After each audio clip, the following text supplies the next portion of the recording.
Nouveau numéro de Journal Bord, Jean-Marie Le Pen, bonjour. Bonjour. Également chez les agriculteurs, hier, ils ont manifesté devant l'Élysée. Pourquoi c'est important de les soutenir et quelles mesures concrètes devraient être prises pour les aider? Écoutez, je pense que le cas de l'agriculture est particulièrement dramatique, puisqu'aussi bien, je crois que la tenue des agriculteurs était de 34% par rapport à l'année dernière.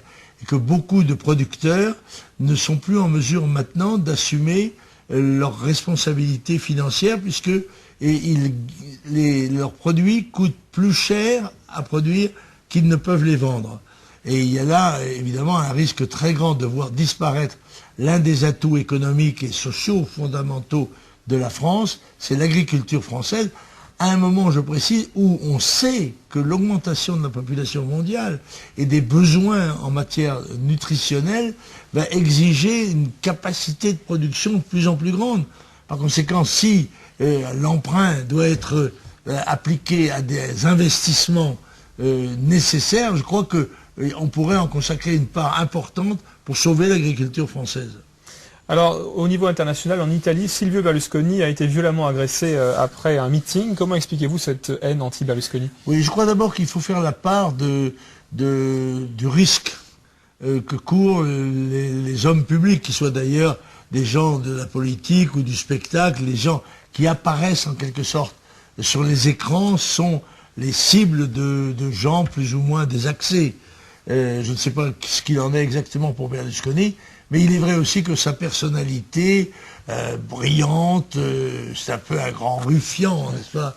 Et les succès qu'il obtient par l'ouverture à droite, il faut dire, c'est pas l'ouverture à gauche, c'est l'ouverture à droite, lui suscite de la part d'une gauche italienne qui est en déroute et dont on sait qu'elle a suscité à certains moments des éléments extrêmement violents et même criminels.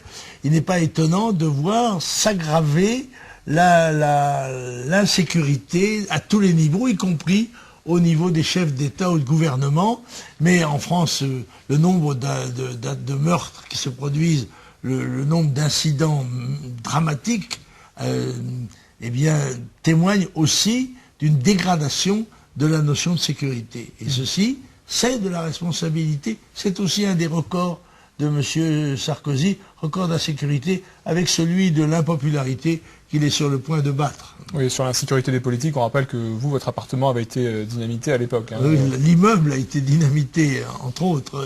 Le débat sur l'identité nationale continue en France. Les responsables du FN se rendent à ces débats un peu partout, hein, dans les préfectures, dans les départements, pour donner la position du Front National sur ce sujet. En Seine-Saint-Denis, Alexandre Simoneau, représentant du Front National, s'est fait brusquement couper le micro par un ami de Éric Raoult pour l'UMP. Vous pensez que la vision qu'a le Front National de l'identité nationale gêne? Bien, je crois que le président de la République avait espéré faire un coup à la 2007, c'est-à-dire parler des débats, créer un débat sur un des sujets qui touche à la nation, à la patrie, etc., et que cela allait lui attirer des voix qui, sans cela, iraient au Front National.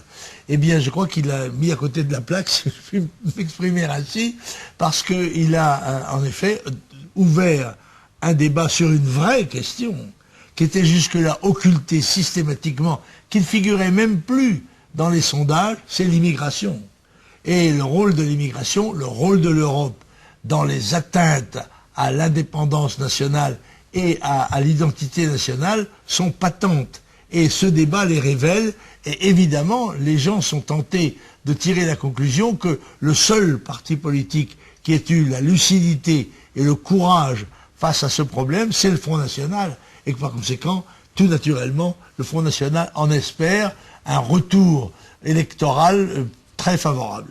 Vous pensez que la vision que vous avez de l'identité nationale peut gêner le gouvernement, que c'est incompatible avec leurs... Bien sûr, c'est incompatible avec les idées européistes, bien sûr, et avec les idées immigrationnistes, et même un petit peu plus méticistes, si on peut dire, du président de la République et de son entourage. Alors, côté Front National, les têtes de liste du mouvement étaient réunies à Marseille. Qu'est-ce que vous retirez de ce week-end de travail? Eh bien, il remonte de la base électorale, en quelque sorte, par le travail que font nos militants et nos dirigeants sur le terrain, qu'il y a une vague de faveur en direction du Front National. Ils sont très bien accueillis sur les marchés ou lors des distributions de tracts. Et évidemment, ils ont été encouragés à relancer leur action dans les 3 mois qui viennent, et ce qui sera fait tout au long de ce trimestre. D'ailleurs, je vais aujourd'hui même encore dans le Var pour une réunion, et je serai très présent dans cette campagne. Et soulignons la cote de popularité de vous-même et celle de Marine Le Pen qui sont en hausse au-dessus des 20%. Ça fait un moment que ce n'était pas arrivé. Oui, en effet. Mais ce qui est intéressant d'ailleurs, dans les sondages qui sont communiqués, c'est moins les chiffres qui sont donnés que leur orientation à la hausse. C'est cela qui, je crois, est le phénomène à prendre en considération et qui est le phénomène scientifique. Et je crois que le Front National va étonner ceux qui pronostiquaient son affaiblissement ou même sa disparition. On se retrouve dans quelques secondes à l'extérieur.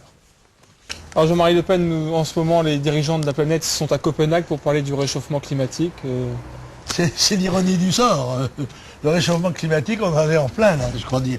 Non, en fait, il s'agit là d'une gigantesque arnaque, comme celles qui sont lancées généralement sur le mode catastrophiste, et qui permettent aux hommes politiques qui dirigent le monde de paraître indispensables aux opinions publiques. Je crois que les thèses qui sont défendues par le GIEC sont très discutables, et l'agitation hystérique presque de Nicolas Sarkozy dans cette affaire est ridicule. Et il se propose de baisser la température du soleil de 2 degrés. Je crois que son pouvoir ne va pas jusque-là. Il va d'ailleurs aux limites tout près de l'Élysée, puisqu'on a été lui mettre de la paille devant sa porte. Très bien, écoutez, merci beaucoup. La campagne continue, vous l'avez dit, vous serez dans le Var. Malgré le réchauffement climatique. Merci.